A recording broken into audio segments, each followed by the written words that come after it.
Import மேட்லாப்பில் as போட்டு அந்த பிஎல்டின்னு கொடுக்குறதா. அந்த ஆஸ் கொடுத்து பிஎல்டின்னு கொடுக்கலாம். இல்லைன்னா பிஎல்டிக்கு பதிலாக நீங்கள் எந்த நேம் வேணாலும் மென்ஷன் பண்ணிக்கலாம். அந்த நேம் தான் நம்ம கோடில் யூஸ் பண்ணுற மாதிரி இருக்கும். கோடுனா நம்ம இம்போர்ட் பண்ணுற பேக்கேஜை இந்த நேம் வச்சு தான் நம்ம கீழே யூஸ் பண்ணுறோம் அப்படின்னு சொல்கிறது. அதே மாதிரி தான் மேலே ஃபஸ்ட்டு சொன்ன மாதிரி இம்போர்ட் நம்பை ஆஸ் எம்பின்னு போட்டிருக்கா.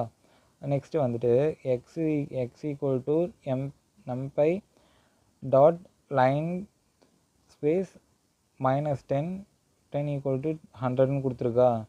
அதை வந்து அப்புறம் y equal to sine x அந்த நம்மளுக்கு கிராஃப் வரதுக்கானது.